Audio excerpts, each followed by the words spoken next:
texto de Hell Affairs, ha visto que es un texto complicado y ha visto que está hecho por la Commonwealth Fund. ¿Os habéis fijado quién ha financiado?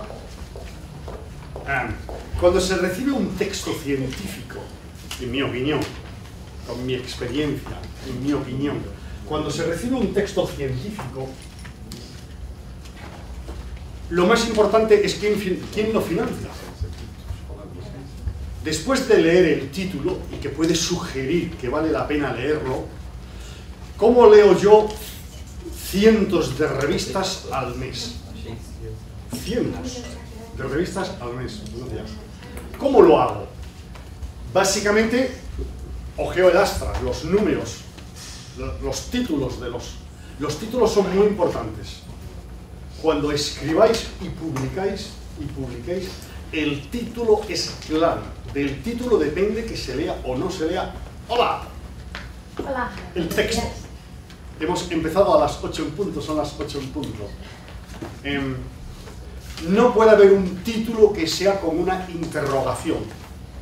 El título no puede ser una interrogación, no puede ser una pregunta, eso es un error. El título tiene que ser una respuesta. ¿Son los residentes brasileños, están capacitados los residentes brasileños en la exploración física? Ese no es el título. El título es: los residentes brasileños no están capacitados en la exploración física. Ese es un título, ¿se comprende? Es completamente. Lo siguiente después del título que yo leo es quién financia. Si financia la industria farmacéutica, el texto entero puede tener mucho menos valor que si lo financia una institución pública. Lo tercero que leo es la bibliografía. Si habla y se titula "Los residentes brasileños no hacen buena exploración física" y no se cita ningún artículo de llama de la serie de exploración física, pues probablemente el artículo no vale la pena leerlo, porque no pone ninguno de los artículos clásicos, o de Annals of Internal Medicine, o de los artículos que hay clásicos que conocemos todos sobre exploración física, y lo tiro. ¿Se comprende? No he empezado a leer ni material, ni métodos, ni... no me interesa. No pierdo el tiempo, voy segundo. Con lo cual, New England... en 3 minutos he leído. Porque del New England elijo a lo mejor nada. British Medical Journal, Annals of Internal Medicine, Archive of Internal Medicine, American Journal of Public Health. Hay que optimizar. Entonces, yo os he mandado un artículo. Lo primero es quién lo financia. Es Commonwealth Fund, que es muy interesante, basada en Washington, en Estados Unidos, en Nueva York también. Y es una fundación que hace estudios básicamente en países desarrollados, muy interesantes. Y publica generalmente en Hell Affairs o en algo por el estilo, comparando países internacionales. Si a uno le interesa tener una idea de países, comparación entre países ricos, no está. Y sí, claro, no centrado en cuestiones muy profundas de la comparación. Pero, por ejemplo, si uno quiere saber sobre diferentes número y tipo de errores que se cometen por los sistemas sanitarios en el mundo, tiene que ir a Commonwealth Fund. Si queréis saber sobre errores que cometemos los médicos, errores del sistema sanitario y comparaciones entre distintos países del mundo, es Commonwealth Fund.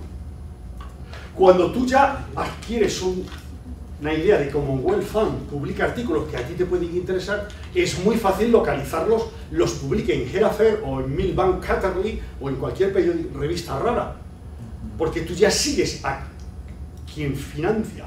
En este caso, el financiador da crédito de que el estudio te puede interesar. ¿De acuerdo? Y de esa manera tú vas optimizando.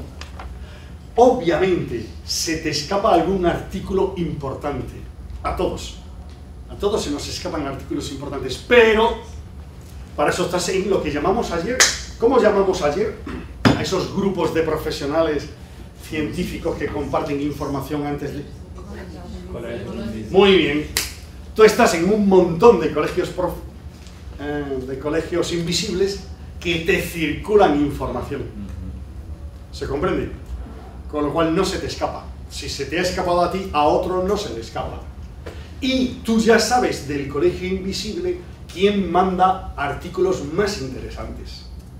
Si los manda Sandro, digo, me los manda Fernanda.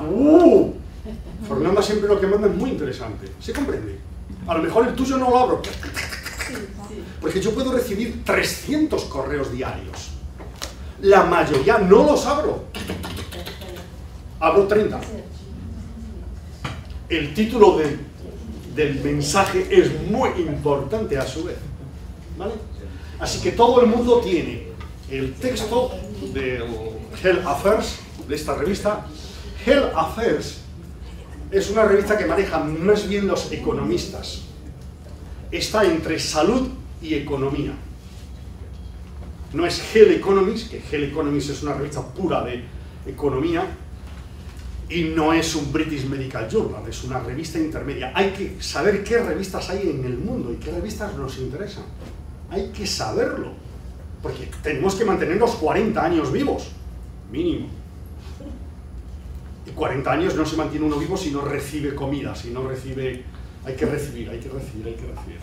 Entonces, habéis recibido un artículo de Health Affairs, de la Commonwealth Fund, que compara países desarrollados en una cuestión central, que eso es lo que también me llamó a mí la atención sobre el artículo. ¿Cómo localicé yo ese artículo? A través de Australia. Health Affairs es revista norteamericana. ¿Cómo que a través de Australia? Claro, pertenezco a un colegio invisible australiano que llamó la atención sobre ese artículo. Yo no tengo acceso a ese artículo porque no tengo acceso al artículo. Pero una vez localizado en un colegio invisible de economistas, dije, acaban de publicar un artículo muy importante en esta revista que vosotros seguís, mándamelo.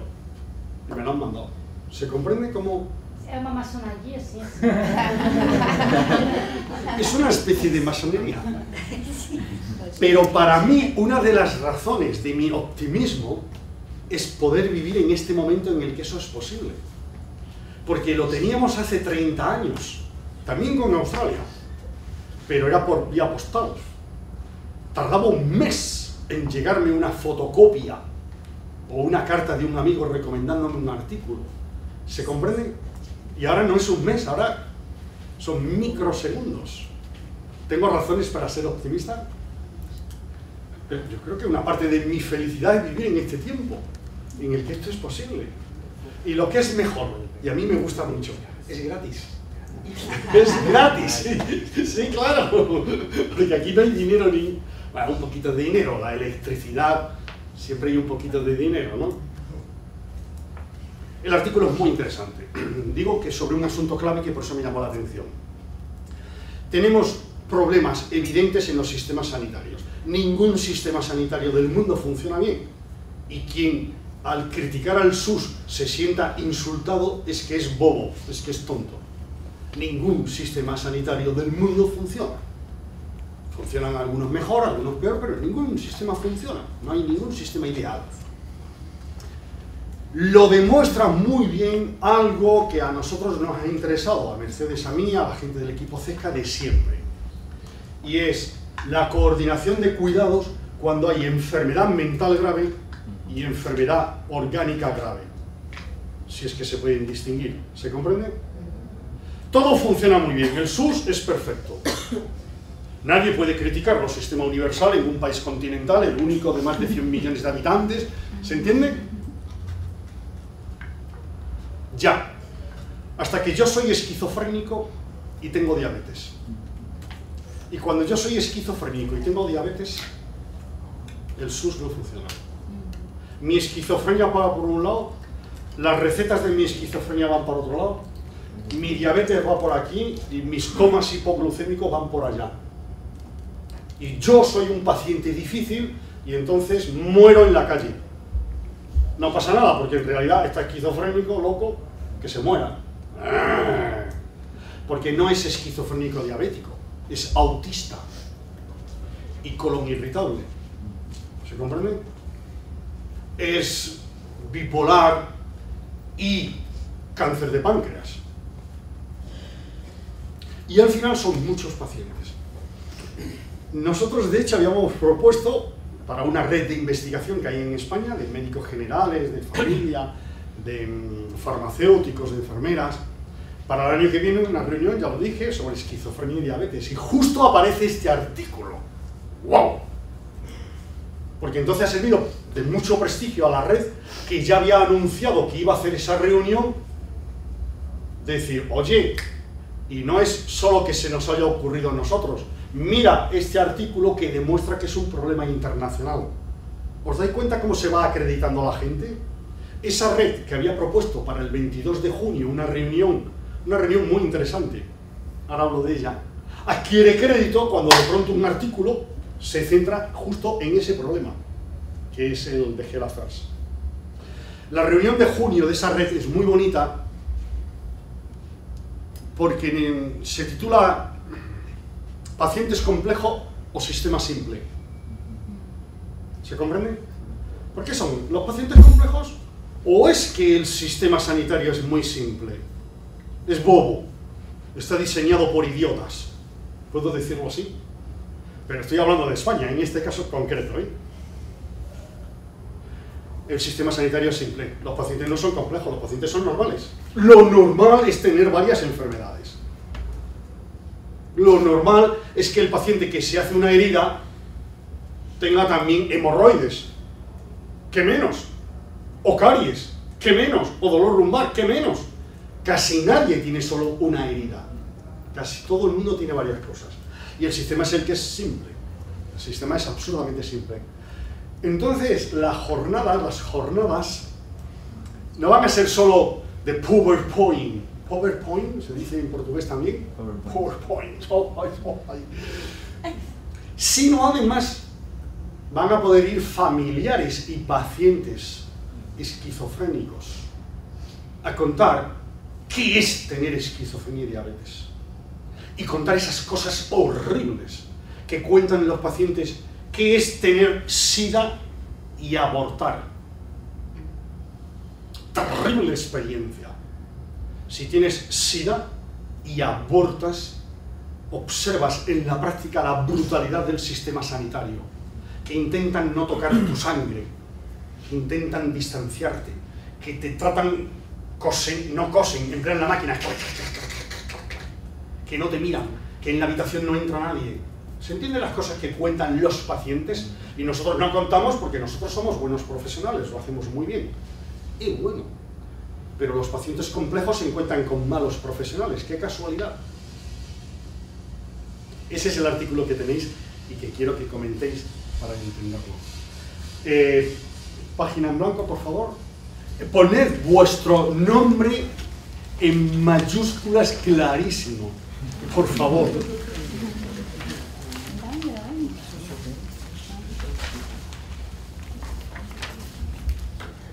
Atención primaria según el lugar, según el dónde. Define atención primaria según el lugar, según el dónde. Y segunda y última pregunta, síndrome del barquero. 2 puntos, barrera movible entre atención primaria y especializada. Tenéis 5 minutos, por favor.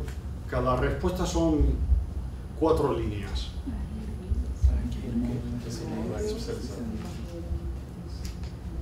Síndrome del barquero, 2 puntos, barrera cambiante entre atención primaria y atención especializada. La segunda, por favor. No a la primera. La primera es otra. Y tú, Fernanda, vas a corregirle. Segundo ayer lo que escribiste, quién, cómo, tarará, dónde. Lo que has escrito, por favor. Dónde é o mais importante quando se pensa em atenção primária, se for Eso no lo has escrito, por favor, lee lo que has escrito. É o mais importante, onde é mais importante para se investir a tecnologia para a organização do sistema sanitário como um todo. É porque aí eu tenho que charlar. Ahora explícalo un poco. Sim, porque se tem os especialistas e a atenção primária. Eu vou colocar como, onde, quem, e pensando nisso onde que o investimento vai ser feito para que o sistema sanitário vá funcionar como um todo. Então, nos profissionais da ponta, da atenção primária, a tecnologia toda, o investimento do sistema de saúde como um todo tem que ser colocado naquele local, ali na atenção primária. Não pensei em lugar, uma cidade ou um sistema de saúde do país, não sei se era nesse sentido que falava, mas pensando em ontem.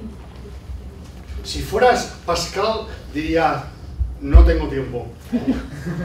¿Se entiende? Este es el mapa de Sao Paulo. Tá. Enorme concentración de tecnología. Hospital. Tá.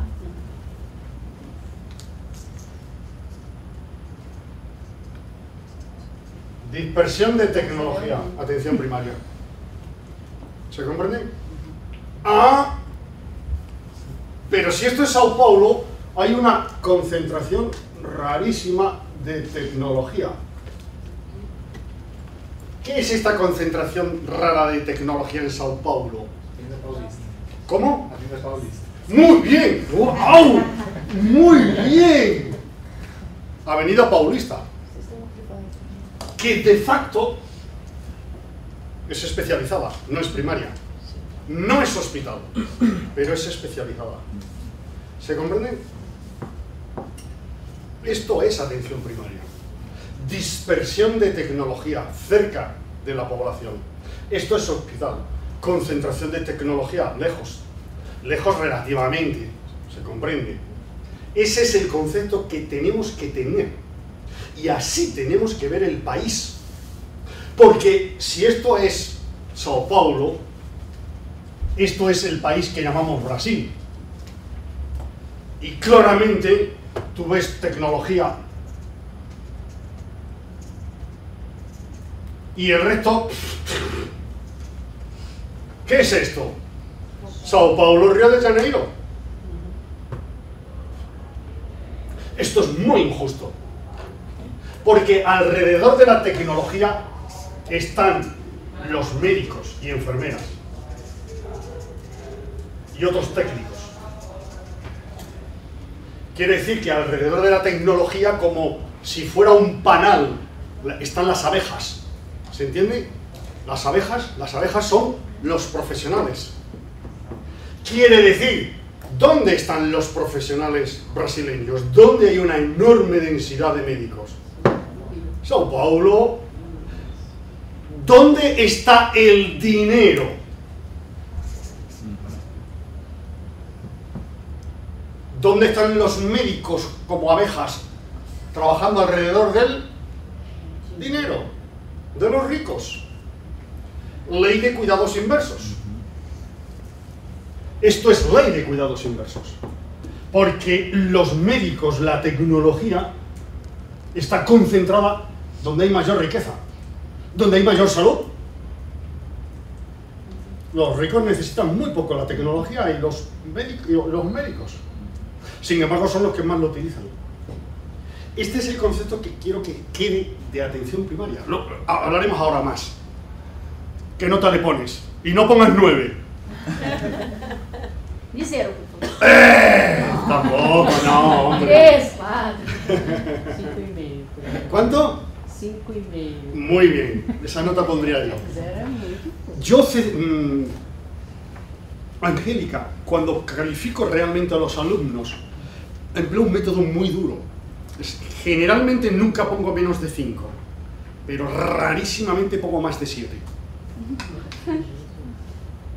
Gracias, perfecto. Claro, ¿no? Los alumnos, pero esto es una cuestión docente muy importante. Los alumnos deben notar que el profesor agradece que han hecho un esfuerzo, y lo han hecho. Pero deben notar que nunca saben suficiente, porque nunca, nadie sabe suficiente, yo tampoco. Luego las grandes notas, ¿se comprende? Bien. ¿Eres Luis Felipe? Por favor, la segunda pregunta. ¿Y le vas a calificar, por favor, eres Stanis? No. Cíntia. Tu le calificas. Enquanto a APS expande sua atuação com a capacitação profissional, incorporação de tecnologia, de quebra de paradigmas, os especialistas reivindicam esse espaço, muitas vezes desvalorizando o APS. Eles entendem que a atenção básica é simplória. Não, essa é uma... Perdona, esa es la segunda pregunta. ¡Wow! Un filósofo. Sí. Tá certo o que ele falou, mas... Está cierto, pero es el aspecto filosófico, podríamos Isso decir. era pra mim. No esperaba yo esa respuesta. Por favor, a ver. Não, agora não. Lee tu Eu respuesta. sei, pelo que eu compreendi, define ser uma situação ou condição em que o sistema sofre uma modificação ao longo do tempo e uma função ou atividade acaba por não ser mais necessária. Por exemplo, onde eram necessários os barqueiros para atravessar um rio e se constrói uma ponte nesse local, eles perdem a função, não tem mais atividade, vão fazer o quê? Eles ficam sem ter trabalho, sem ter função. Por favor, olha. Recuperación. El concepto es clave en el diseño de los futuros sistemas. Y hasta ahora atención primaria no la ha entendido así, y hasta ahora atención primaria ha ido perdiendo. Eu posso falar o que eu coloquei? Só para eu saber se eu entendi também, porque o que eu entendi é assim, é quando as especialidades focal tentam embarrear a evolução tecnológica e impedir o avanço da resolutividade da APS. Muy bien, ahí hay menos filosofía. Eu coloquei No es una crítica, Luis Felipe. mas é igual, Sí. Sim, que pegou o conceito. La cuestión clave es, nosotros tenemos una atención primaria y una atención especializada. ¿De acuerdo?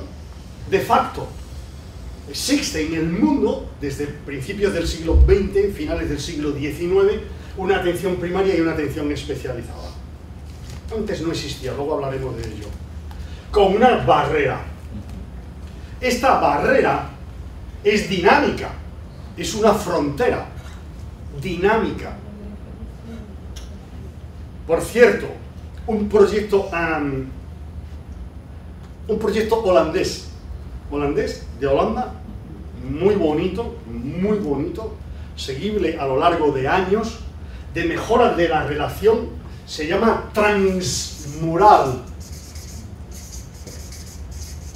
aludiendo a esta barrera como a un muro, ¿se entiende? Transmural es un proyecto muy interesante holandés de cooperación, coordinación entre todos los servicios. ¿Dónde está? No está Martín. No. Entre intersectorialidad, aumentando la intersectorialidad, rompiendo las barreras entre primaria y especializada, entre esto y social, entre social y político. ¿Se entiende lo que es el proyecto Transmural? Es central que esta barrera vaya hacia allá, porque es lo lógico. La tecnología permite trasladar servicios a la atención primaria. El desarrollo científico y tecnológico permite que la atención primaria cada vez ofrezca más servicios y vaya empujando la barrera hacia allá, y el hospital del futuro termine enterrado bajo tierra.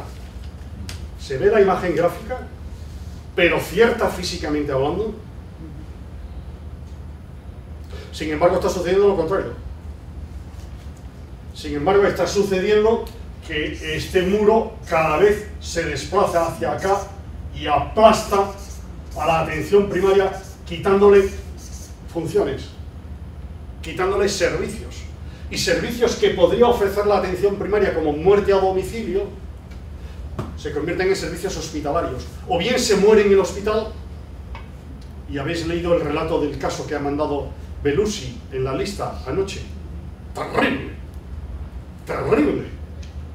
O bien el hospital viene a los domicilios ofreciendo sus propios servicios. El hospital del futuro va a estar enterrado debajo de tierra, toda su tecnología. ¿Dónde puede encontrar el hospital del futuro camas? Normalmente en alguna pequeña edificación, para 2 o 3 días, una noche, o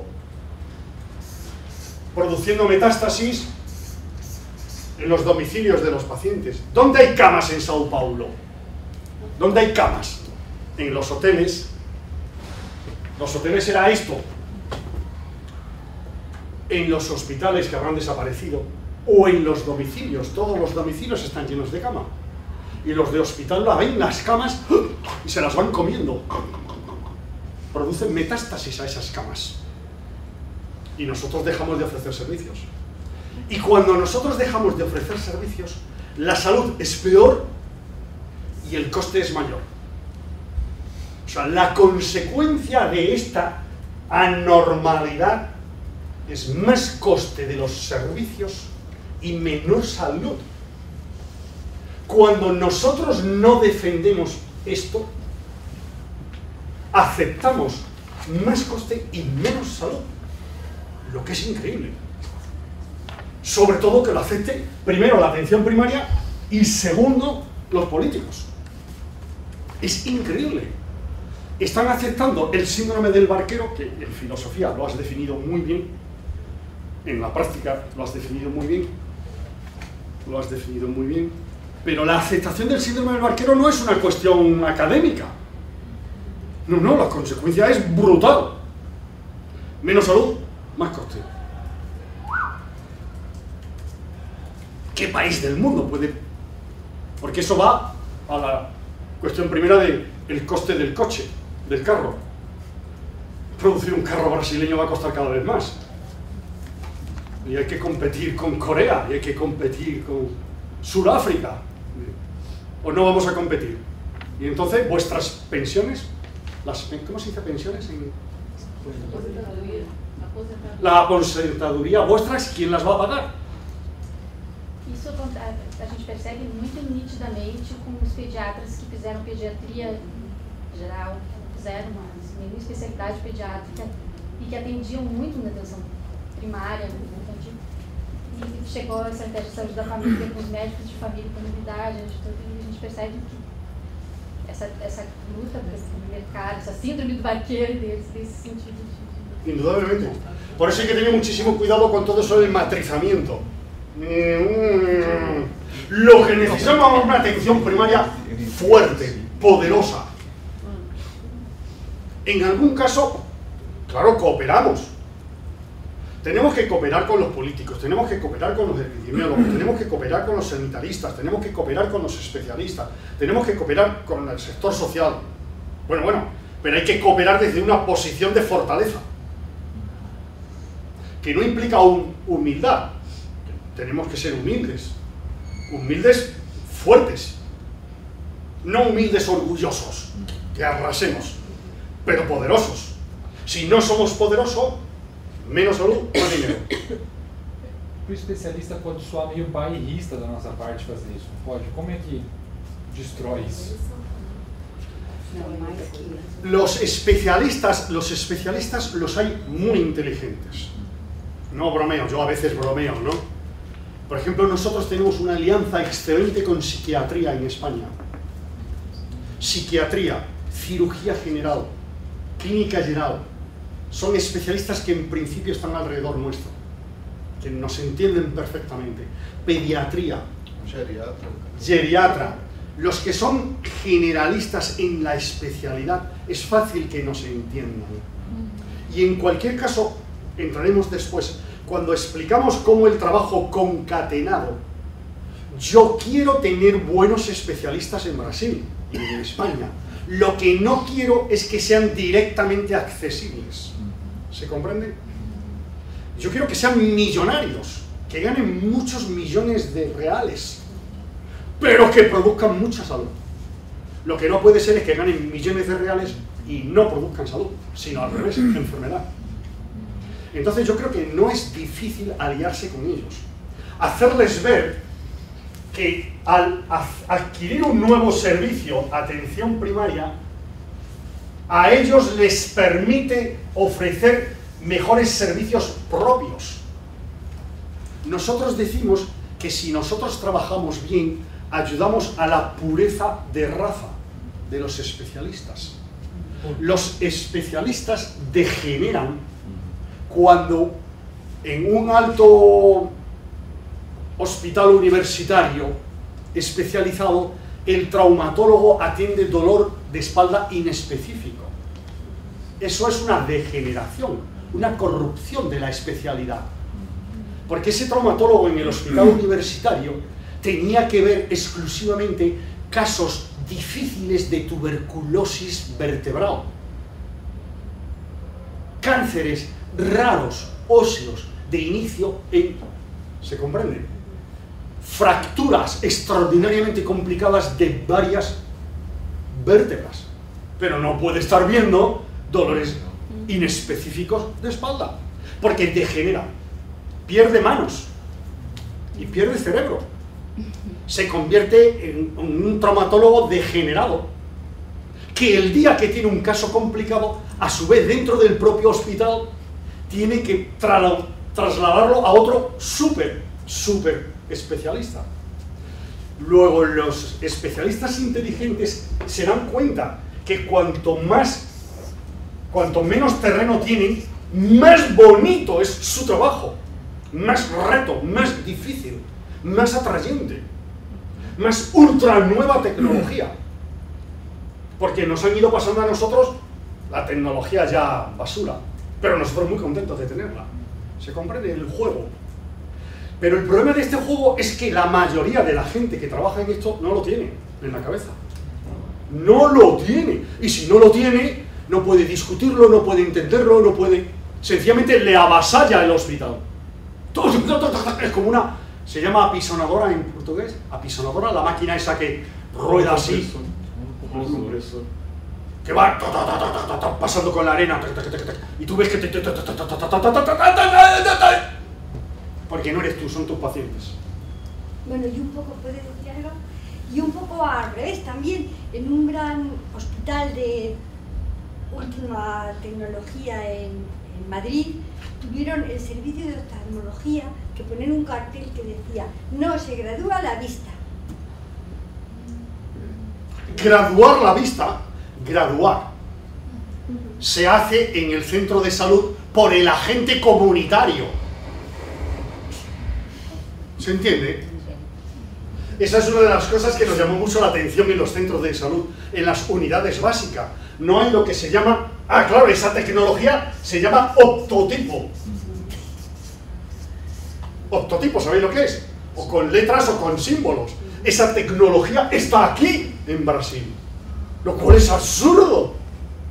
Porque lo hace, esa tecnología, la emplea el agente comunitario de salud, que se le enseña y dice miopía, dice astigmatismo, dice... Y sin embargo, en España tenemos el mismo problema, termina esa graduación en el hospital universitario. Pero estamos locos. Isso fácil. Dime, primeira voz. Uma parte tu já respondeu. Você vê se quer responder agora, se em outro momento, se é individual, conforme a tua parte didática que tu tem da guiando. Mas eu queria fazer duas perguntas, mais ou menos, que você está conversando agora. Primeiro, como é que você vê um especialista hoje? Não estou dizendo aqui o ideal, que é o que conseguir enxergar essa atratividade de fazer a ultra especialidade. Você vê ele como um impostor, você vê ele como um cara mal intencionado, alguém que simplesmente é ignorante, é manipulado pelo complexo industrial. Como é que você vê o especialista hoje? E como que eu posso fazer ele entender que ele está produzindo doença? Porque eu vejo particularmente ele como alguém que não sabe o que está fazendo, particularmente. Agora também não posso ser ingênuo de achar que todos eles são assim. Então, sabe como perceber o mal intencionado realmente, que está ali por interesse de manter o seu ganho, o seu quinhão. Porque a disputa é ideológica. Existe uma disputa ideológica por trás disso, terreno, me parece. Certa vez eu coloquei na lista a respeito disso, desse período de transição, se era mudança de paradigma ou não. E tu me respondeste dizendo que não é a respeito disso. é o meu compromisso ético que eu tenho com a população que eu atendo. Tudo bem, eu entendo isso, mas como perceber o compromisso que o especialista diz que tem? Porque ele diz que tem. Agora, ou ele é enganado, ou ele é falso, ou ele é interesseiro, ele é o quê? Te contesto ahora mismo. ¿Qué ibas a decir? Isso daí, essa questão acima do barreiro, nós movendo essa barreira, desculpa pela redundância, mas isso, em teoria, diminuiria bastante a oferta que nós temos muito baixa, por exemplo, de oftalmologia. Se nós resolvêssemos esse problema de refração, né, e de fundo de olho, a minha professora, Fernanda. se nós resolvêssemos esses problemas, né, aumentaria muito a oferta para glaucoma, para retinopatias graves, né, que hoje tem que entrar pela urgência. Óbvio. Além de forçar uma melhor capacitação do especialista, que eu vejo por esse lado, né? Claro. Na hora que nós somos mais capazes de resolver coisas, nós empurramos o especialista para ele ser bom mesmo. Claro. Né? Para ele não resolver sua refração. Si nosotros empujamos la barrera, por ejemplo, del oftalmólogo hacia allá, ponemos aquí servicio optometría, optotipo, servicio fondo de ojos con la cámara o con el oftalmoscopio, servicio muy sencillo de tener un imán, con un imán tú quitas la ferralla de los ojos clavados y ya no va a urgencias. ¿Se comprende? ¿Se comprende lo que estoy diciendo? No. Es una coisa, o imã que eu não entendi. Un imán Para tirar pouco estranho? Ah, tá. metálicos, pero ya no tienen que ir a urgencia, no tienen que ir a... Con un colirio anestésico yo puedo explorar bien el ojo.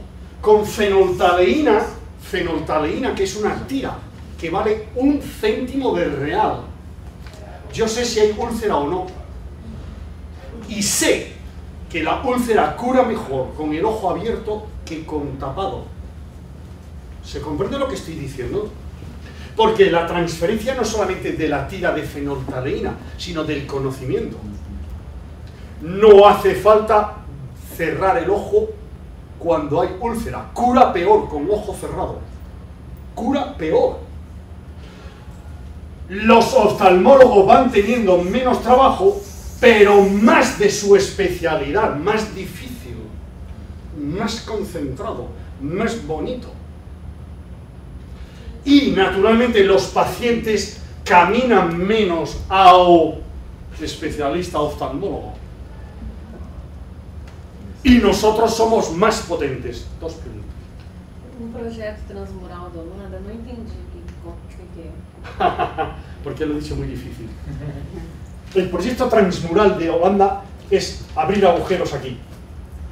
Abrir agujeros, boqueros, ¿cómo se dice en portugués? Buracos. En español también. Buracos se puede decir. Es abrir buracos para que los pacientes y los médicos y el conocimiento fluya más fácilmente. Para que la tecnología...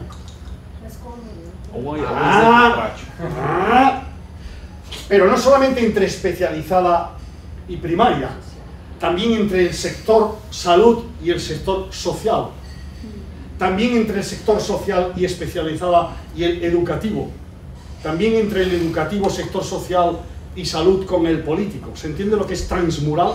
Romper murallas, romper muros. ¿Cómo? Por ejemplo, el médico va al hospital a asesorar. Una enfermera de aquí viene a enseñar a las enfermeras de aquí cómo curar bien las úlceras. ¿Se entiende lo que es transmural? El objeto es que el paciente reciba cuantos más servicios de sus profesionales, mejor. Eso es más barato, eso produce más salud. No es que nosotros...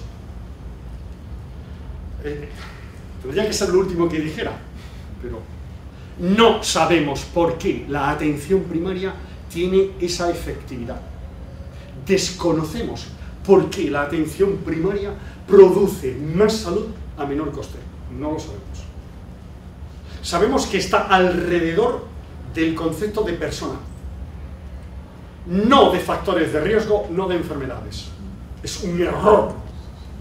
Es un error fragmentar el sistema en factores de riesgo, en enfermedades, en situaciones. Es un error. De lo poco que sabemos es que la atención primaria, cuanto más centrada en la persona está, más efectiva es, menos cuesta. No entendemos bien por qué. Es una de las tareas de investigación importantísima.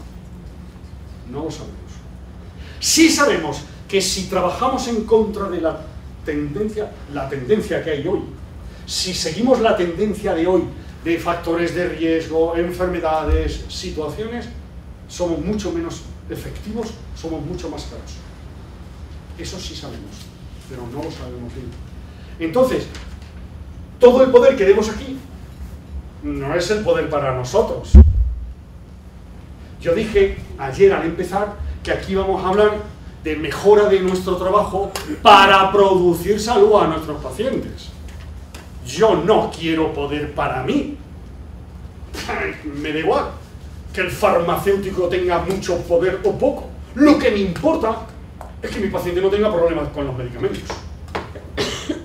A nuestros compañeros, a nuestros profesionales, a la población, no. A los políticos, a los buenos gerentes, no tenemos respuestas científicas estructuradas. La primera culpa es nuestra. ¿Estáis de acuerdo conmigo? Sí. Yo soy mismo yo el que no lo entiendo bien y no paro de estudiar.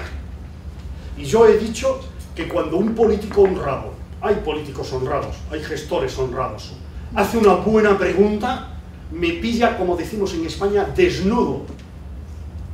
No sé nada. ¿Dónde está el conocimiento que exige la respuesta a esa pregunta inteligente, honrada? No lo tenemos. Luego, lo primero que estamos haciendo aquí es adquirir lenguaje, adquirir conceptos, para lograr entender algo y hacer que nuestros compañeros trabajen. Yo ayer, Guillermo, establecí que en general somos buenas personas. Nadie quiere que los pacientes mueran. ¿No lo dije ayer? Sí. Lo dije. Nadie. Pero yo... Rosicler. Nosotros ofrecemos servicios máxima calidad, mínima cantidad, momento adecuado por profesionales formados, tan cerca del paciente como sea posible. Pero esto tenemos que tenerlo nosotros en la cabeza, que no es gran cantidad, mínima cantidad, una radiografía de tórax o ninguna. En la neumonía está demostrado, y en Holanda se hace, no se pide neumonía, radiología. Si hay certeza del diagnóstico, el médico tiene protocolo que dice no pida radiografía, no es necesaria. El mejor artículo del mundo sobre ello, Annals of Internal Medicine, por lo menos hace 10 años, demostrando que en la neumonía no era necesaria la radiografía, en la neumonía en que no hay dudas. Mínima cantidad. Claro, sí, profesional formado, profesional capacitado. Guillermo, pero yo he escrito un artículo que Mercedes no quiso firmar conmigo. Normalmente firmamos juntos, discutimos las cuestiones, no quiso porque era muy duro, muy duro. Y no estaba del todo de acuerdo, entonces no le iba a hacer. ¿No está? ¿Crees que ahora está? Bueno, voy cambiando. No, pero realmente es muy duro. El artículo se titula Malicia sanitaria. Malicia, en español el término malicia es durísimo. En portugués también. Implica un cierto grado de mala intención, de engaño. Malicia sanitaria, lo podéis leer. Tú pones en internet malicia sanitaria Gervas y sale. Está en una revista, la Gaceta Sanitaria de Bilbao, la más antigua científica española. Es ultra duro. ¿Cómo? ¿Gaceta Sanitaria de dónde? Gaceta Sanitaria Bilbao. Bilbao. Bilbao, del País Vasco. Muy duro, durísimo. lo leyeron varios amigos muy competentes y me pidieron que no lo publicase. Sí, tan prudentes como Mercedes. Es muy duro, pero es muy exigente con la profesión. Nosotros no podemos estar satisfechos. Tenemos un poquito de malicia sanitaria, sin querer. La gente cree que la malicia la tiene la industria farmacéutica, que aparece como un monstruo deseando. No, nosotros también. Me preguntaron en el congreso sobre la gripe, la pandemia. La única pregunta que me hicieron: claro, usted tendrá prevención con la industria farmacéutica que se aprovechó de la pandemia. Y yo dije, delante de sanitaristas, el problema no son los intereses de la industria farmacéutica, el problema son vuestros y mis intereses. Porque nosotros también, con la pandemia, tuvimos más poder, más relevancia, fuimos más importantes, salimos en televisión, se publicaron artículos nuestros, conseguimos cursos, ¿se comprende? También tenemos intereses, no somos inocentes. No podemos creer que los malos, los demás, los pacientes no tienen educación para la salud, los sanitaristas son malísimos, los políticos son corruptos y nosotros somos unos ángeles. Entonces, en malicia sanitaria, porque Guillermo, no basta con querer ser bueno, no basta con no querer matar a los pacientes si al final los pacientes mueren, y mueren. El relato de Bellussi de ayer está describiendo lo que es la realidad con profesionales que quieren trabajar bien, que creen que lo hacen bien, que no tienen mala intención, pero la muerte que relata es terrible. Lo lees y dices, por Dios, que a mí no me pase esto. Malicia sanitaria, sin querer. Muy importante. Cuando un artículo dice, financiado por el Ministerio de Sanidad de Quebec, Canadá, parece que no tiene influencia ninguna. Este sí que lo leo. Bueno, el ministro de Sanidad tiene sus propios intereses, como la industria farmacéutica, ¿o no? Y la Secretaría de Salud tiene sus intereses, ¿o no? Y los sanitaristas tienen sus intereses, y los médicos de familia tienen sus intereses, y las enfermeras tienen sus intereses. Malicia sanitaria. Yo encontré, pero yo encontré otra cosa también. Wikipedia.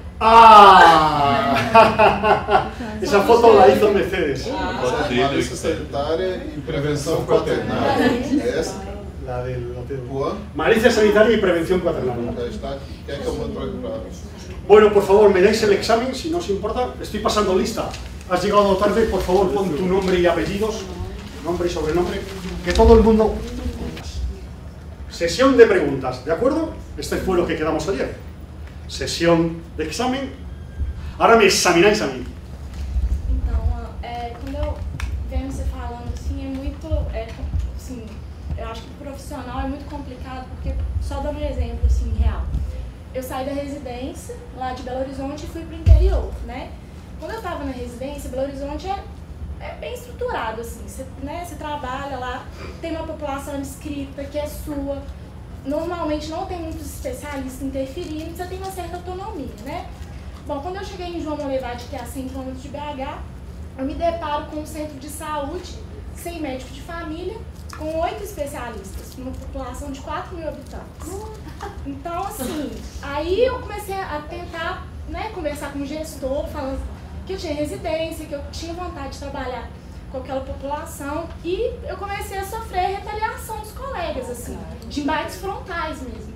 Tipo um clínico falando, você quer fazer o PSF acontecer? Não vai acontecer, não existe isso, sabe? Tipo assim, eu fico pensando da proteção do gestor, como que, sabe, eu acho que como indivíduo é difícil, eu tento, assim, genuinamente, nossa, você falando das nossas possibilidades é muito legal, mas, sabe, assim, a prática é tão difícil. Lá não vai dar, mas... Murió en Uruguay, un médico muy bueno, Macedo, un médico uruguayo muy llamativo, médico rural. hay una fundación, porque también fue poeta, también Fundación Macedo, murió en Uruguay, y me pidieron que escribiese algo. Y escribí un texto sobre qué puede hacer un médico cuando no tiene nada.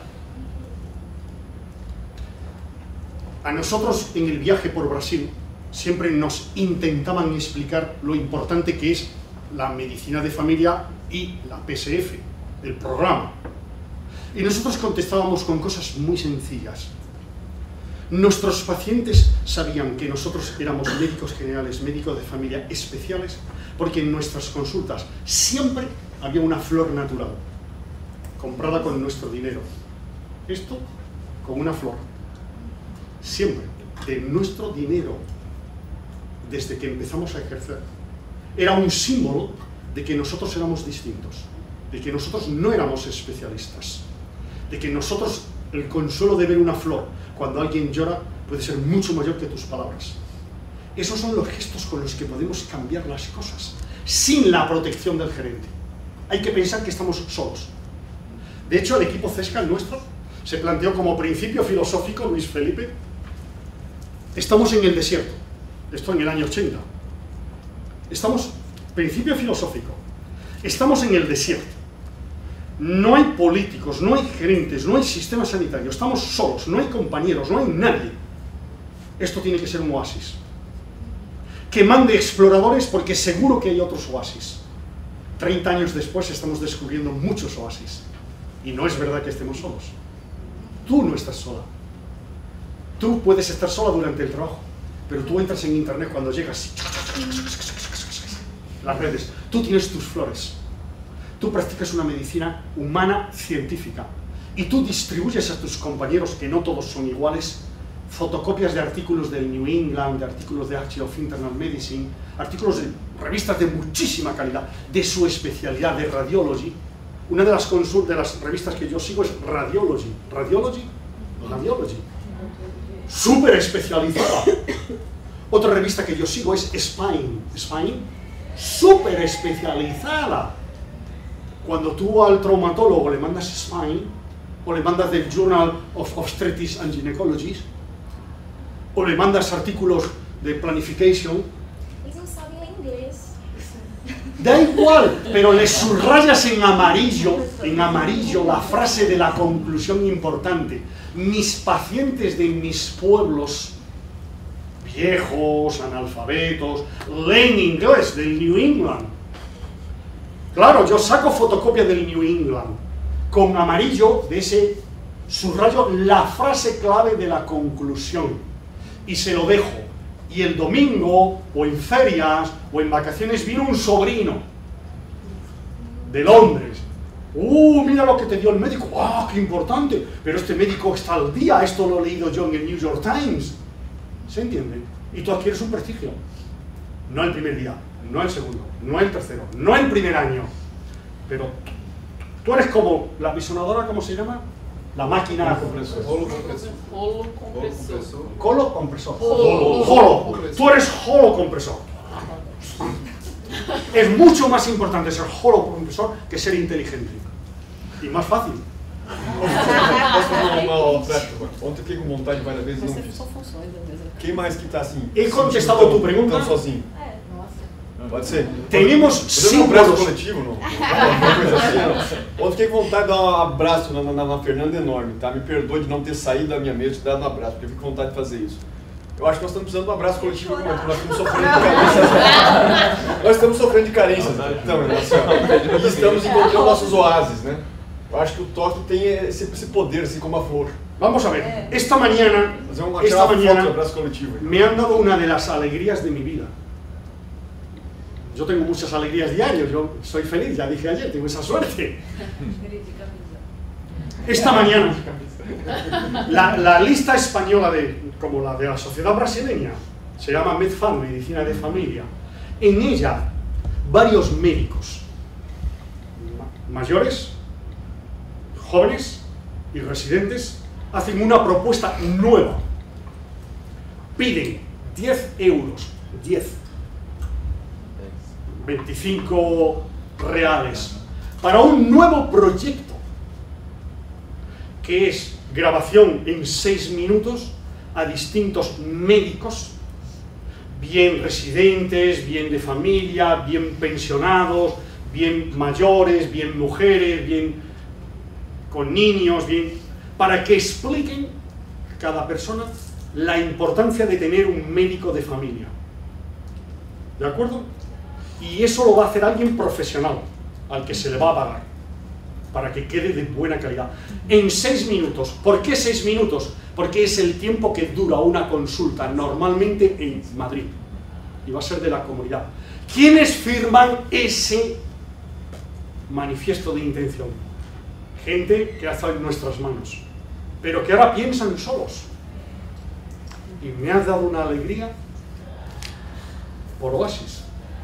Yo, cuando le dedicaba el tiempo a esas personas, no sabía quién de ellas iba a ser capaz de ser líder de nuevas iniciativas. Y de pronto ha surgido. No sé quién de aquí, pero valdrá la pena el esfuerzo si dentro de 20 años, si vivimos, vemos que alguien de aquí tiene capacidad de liderazgo, de ocurrirse algo así. ¿Por qué se le ha ocurrido? Porque nosotros hace 2 o 3 meses escribimos un texto que se tradujo al portugués sobre tenga un médico de familia si le interesa su salud y su dinero. Lo tradujeron al portugués. Sí, Herminia. ¿Por qué escribimos nosotros eso? Porque en nuestro viaje mucha gente en Brasil tuvo dudas de por qué se necesita un médico de familia. ¿Se entiende cómo se va concatenando? ¿Por qué nosotros hicimos el viaje? Porque Gustavo Busso nos invitó a hacer el proyecto y el ministerio lo aprobó. ¿Por qué Gustavo Busso nos...? Porque me vio en Brasilia en el 2006 hablando sobre Alma-Ata. ¿Por qué fui a Brasilia en el 2006? Porque defendía a unos médicos contra una brutalidad de los políticos del País Vasco. ¿Y por qué defendí? Y de pronto hoy, ahora, antes de venir aquí, veo esa iniciativa. No han contado conmigo. Lo han hecho ellos solos. Y yo me siento, ¡wow! Me puedo morir en paz. Detrás de mí hay gente que vale más que yo. ¿Sí? Pero esa no es una pregunta científica que yo esperaba. Esa es muy sencilla, esa es emocional. Esa la contesto sin tener que leer ni estudiar más. Preguntas. Não puedo creer que todo ha quedado claro. Eu fiquei, bom, mas depois dela nem dá vontade de falar. Mas assim, eu fiquei ontem com uma questão que envolve, não envolve muito esse artigo que a gente leu, porque é no meio do caminho. Oferta de serviços, privado, público, pagamento, privado, público. A, B, C, D. Onde tem C, que Reino Unido, que pode ser captação, pode ser por performance, não ser, que não é assalariado, que é o nosso, né? É isso? Eu, médica de família, privado, atendendo, recebendo público, né, de pagamento público, preciso encaminhar para um especialista. Quem é, onde está, como se organiza esse sistema? Eso es ir más allá, no es pregunta de ayer. Tú siempre vas más allá. No es pregunta de ayer, lo de ayer lo entendiste perfectamente. Hay una diferencia importante, voy a contestar un poquito solo, luego entraré. En los sistemas Rosicler hay un concepto importante de ayer, que es este esquema. Esto es la provisión de servicios. Provisión. Esto es privado, esto es público. Esto es la financiación, el dinero. Esto es privado, esto es público. Aquí está el SUS. Provisión pública, financiación pública. Y aquí está casi el resto del mundo. Inglaterra, Nueva Zelanda, Noruega, ¿de acuerdo? Alemania. Aquí hay salario, básicamente. Aquí hay dos cosas distintas, capitación y por acto. En general, la diferencia sustancial entre relación con especializada aquí y aquí es que aquí, en el asalariado, uno no sabe qué especialista va a ver a su paciente. Deriva encamina anónimamente. Sí. Servicio de oftalmología. Servicio. Aquí encamina nominalmente. Em geral. Em Florianópolis está se organizando de uma forma que a troca até por e-mail, por as comunicações, antes de chegar mesmo já o paciente. Eso se puede mejorar, pero digo como norma general, luego hablaremos. Pero eso no es pregunta de ayer. Nas funções lá da atenção primária, quando você colocou aquelas, né, as 4 funções e focou aqui curar e reabilitar, seria a função primordial, né? As outras teriam importância, devem ser desenvolvidas, mas a primordial seria curar e reabilitar. Né?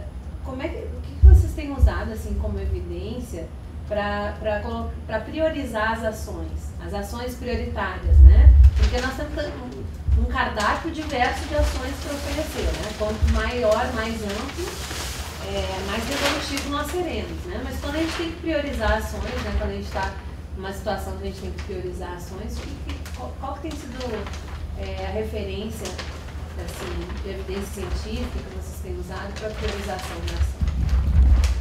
Estás haciendo una pregunta que no es de ayer. Não, o quê? No es de ayer. Não? Aqui, ó, parece... No. Has empleado una excusa de ayer. Has mejorado el método de... Foi bem no início. Ali, ó, na cabeça, a primeira... Vamos a ver si lo encuentro. No. Está aquí. Casi primera página. Entonces, el sistema sanitario, la Constitución no puede garantizar el derecho a la salud. Puede garantizar la protección de la salud, la promoción, la prevención, la atención. Las funciones básicas de la atención primaria están aquí. En un debate muy interesante que no terminamos con Bárbara Starfield, Yonah Heath y alguno más, llegamos al acuerdo de que una buena atención, una fuerte atención primaria, como subproducto, ofrece buena prevención, buena promoción. Como subproducto. Porque conoce muy bien a la cultura de los pacientes y de la población y le ofrece, selecciona lo mejor que se adapta al paciente y a la población. ¿Se entiende? Concepto completamente distinto a que del ministerio llegue un programa protocolo. Por si no queda claro. Completamente distinto. Hay que dar el siguiente paso, que es el tuyo. ¿Y cómo se seleccionan los servicios? ¿Cuáles son los apropiados a cada paciente y población? Lamentablemente hay poquísimas publicaciones.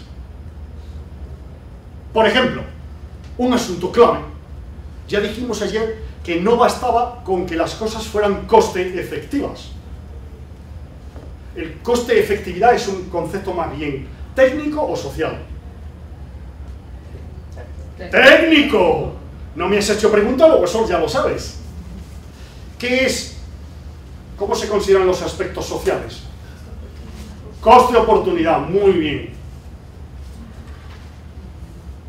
No podemos ofrecer todo lo que es coste efectivo. No bastan con que me digan que la revisión del niño sano es coste efectiva. No es coste efectiva. La revisión del niño sano no es coste efectivo. No debería hacerlo el médico, no debería hacerlo la enfermera. Como mínimo es inútil.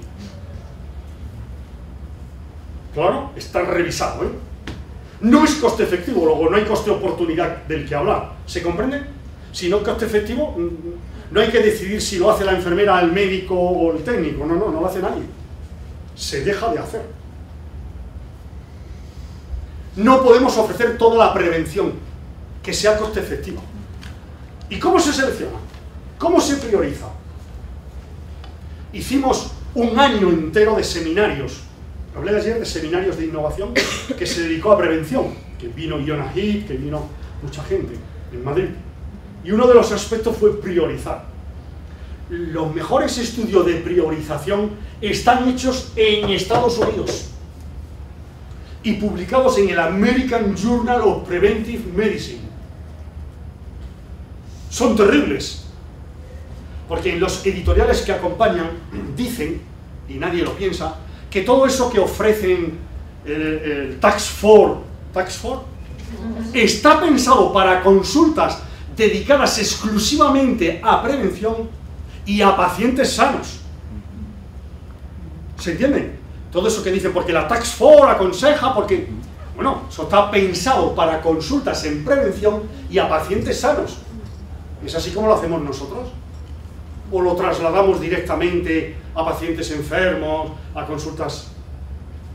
¿Y dónde está el conocimiento para ofrecerlo en nuestras consultas normales? De médicos, de enfermeras, de técnicos, de agentes comunitarios. No existe. ¿Y entonces qué investigamos en atención primaria? Los factores de riesgo cardiovascular en la población de Porto Alegre. ¿Pero qué interés tienen los factores de riesgo cardiovascular en la población de Porto Alegre? ¡Ninguno! Estas son las preguntas que tienen interés.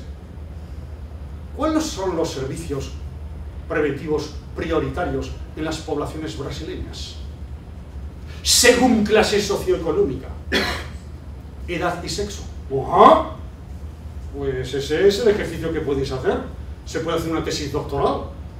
Se puede formar un grupo de priorización de la Sociedad Brasileña de Medicina de Familia, antes que lo hagan los epidemiólogos y sanitaristas, y te impongan sus ideas, con buena intención, pero con sus intereses. Porque es inevitable tener intereses. No es malo tener intereses. Lo malo es creer que no los tienes. ¿Se comprende? Todos tenemos intereses. Lo malo es creer que no. ¿Se comprende lo que estoy diciendo? Por un lado es horrible, porque estamos prestando una atención que no tiene ningún fundamento científico, que es una locura. Por otro lado es una maravilla. Qué oportunidad ser residente de medicina de familia, qué campo tan precioso por explorar, por estudiar, por convertirme en premio Nobel, por ayudar a la población del mundo entero. ¿O no? Priorización. Puedes buscar en internet seminarios de innovación, atención primaria, prevención, priorización, y saldrán textos. Pero ahí está la bibliografía básica. Hay muy poco sobre priorización de servicios de atención primaria. Hay algo de priorización de servicios en general. ¿Pero qué son servicios? Porque hablamos de servicios, pero ¿qué son servicios según definimos ayer?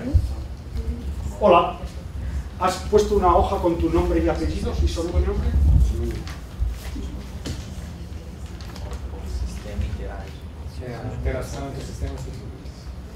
La interacción entre el sistema y la población o los individuos. Esos son servicios.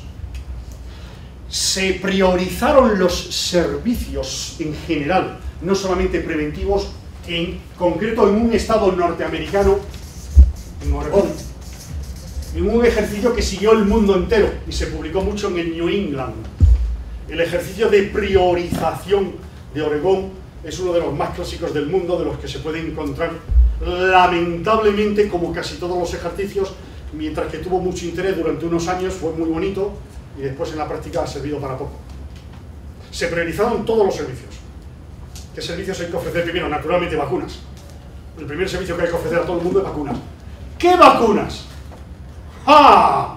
Ahí ya vamos a empezar a discutir. ¿Y vacunas mixturadas 5 al mismo tiempo o separadas? ¿A qué edades? ¿Con qué dosis? No hay un calendario de vacunas común en Europa, pero no hay un calendario de vacunas común en España. Cada comunidad autónoma, cada pequeña región autónoma, tiene su propio calendario. Lo que dice que hay muy poca ciencia detrás de las vacunas. Cuando empiezas a priorizar, entras en debates muy intensos científicos, porque no es nada sencillo. Y de hecho la gente no lo hace.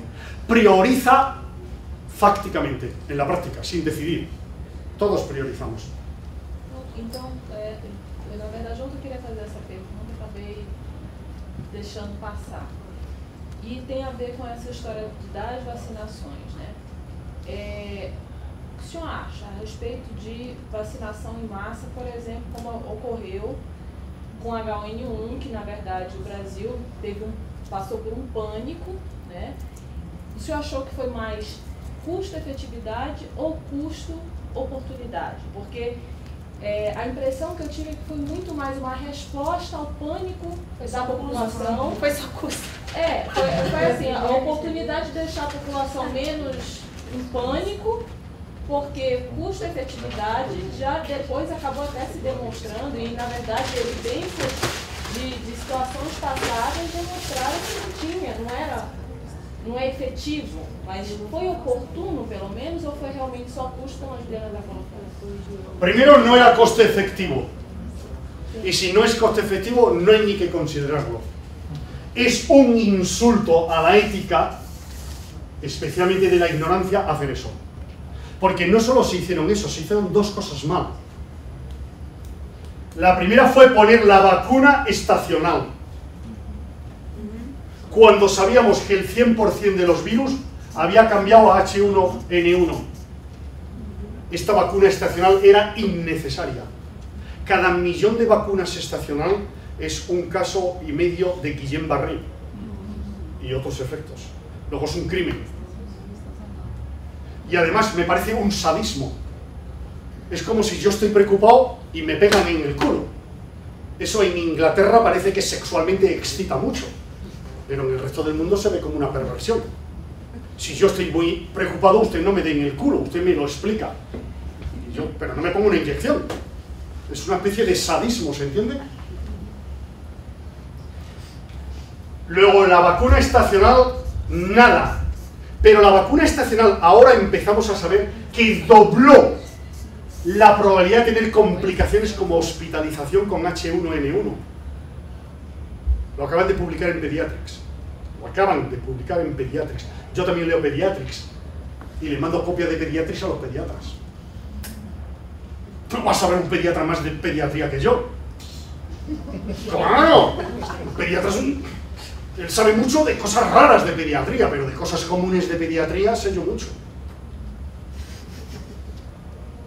Y segundo, la vacuna contra H1N1.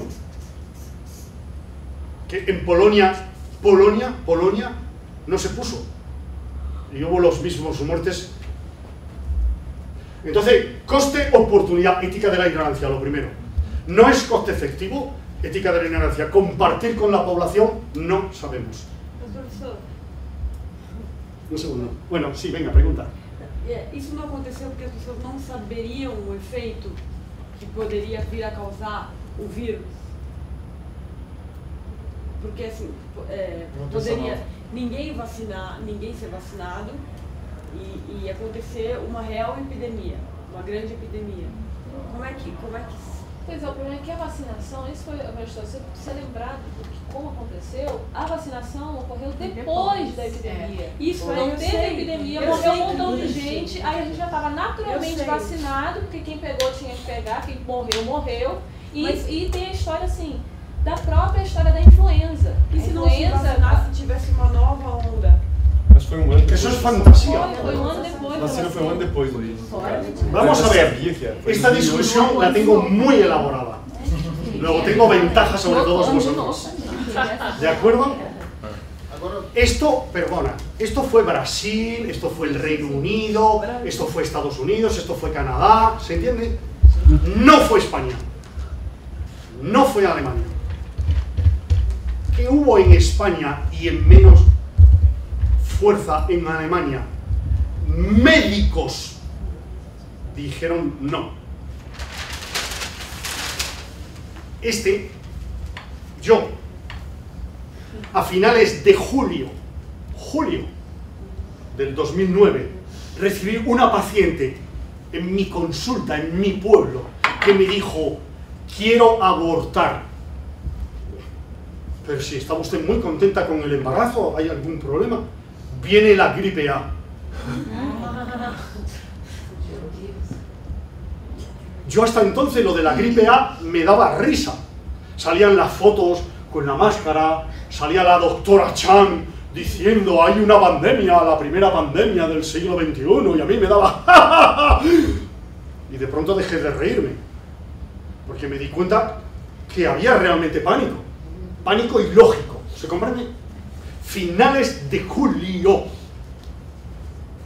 Con mis medios, ¿qué es esto? En un pueblo de la montaña, obtuve datos que demostraban que era mentira.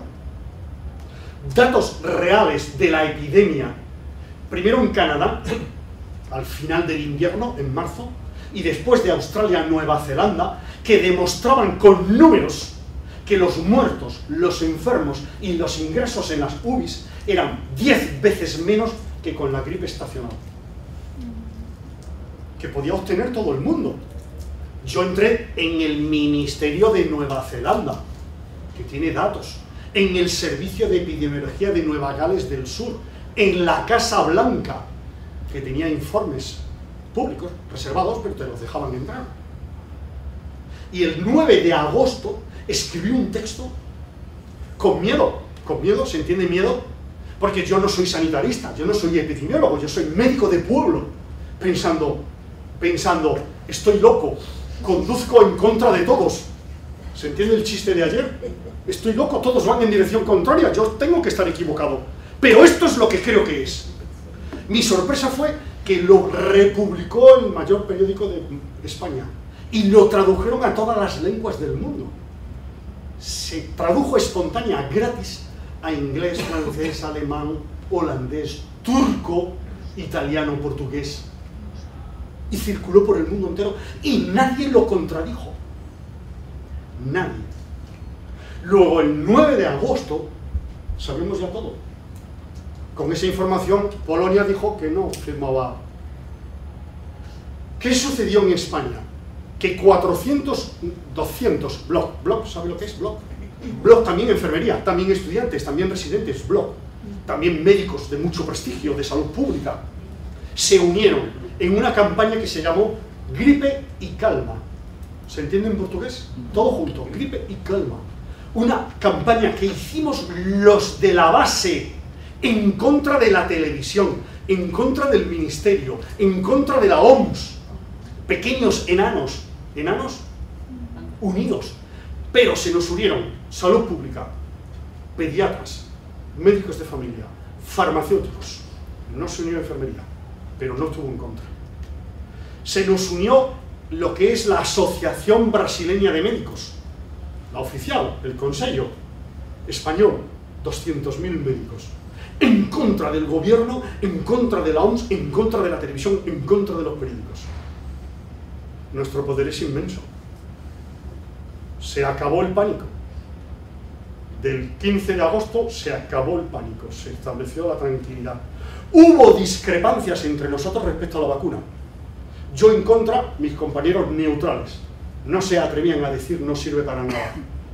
Pero en España, que al principio con 50 millones de habitantes, 47, iban a comprar 47 millones de dosis, como vieron el poder de los médicos, cambiaron a 10 millones de dosis. Se pusieron 2 millones. ¿Qué se hizo con las demás? Se mandó a Bolivia, se mandó a ONGs.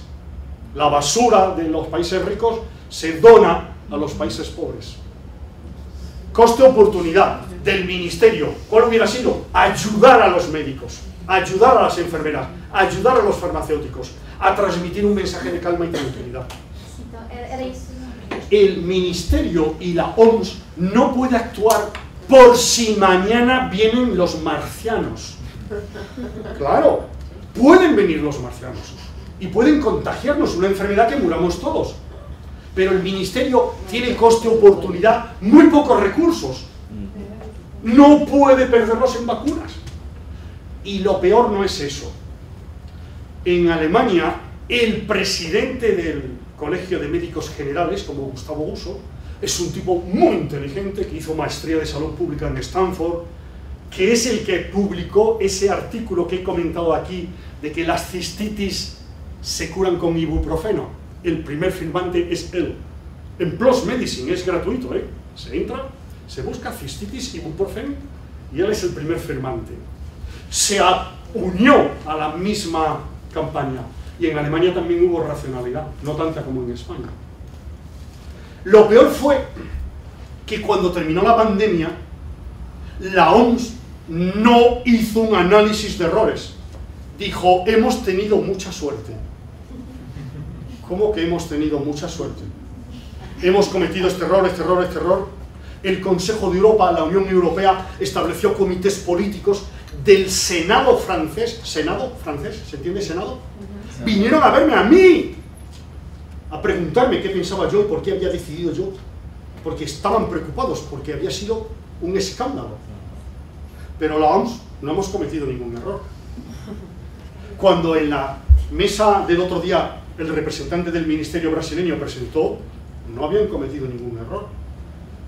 Eso es lo que a mí más me duele. No me duele que cometieran errores. A lo mejor yo los hubiera cometido también. Me duele que después no lo analicen para no revolver a... ¿Se comprende? É uma farsa, né? É um engano nas pessoas, é uma farsa, né? Es falta la ética de la ignorancia. La ética de la negativa y la ética de la ignorancia, hablaré de ello luego, gobiernan el buen trabajo de salud pública y clínico. Yo tengo que compartir con la población mi desconocimiento. Tengo que compartirlo. Yo no soy Dios, yo soy una persona normal. Yo soy político, yo soy salubrista, yo soy médico, yo soy enfermera. Yo sé lo que sé. Y hay muchas cosas que no sé. Y no me da vergüenza de eso. E tem algum trabalho assim que a vacina causou mais dano do que não fazer? Yo soy en España muy amigo de los antivacunas.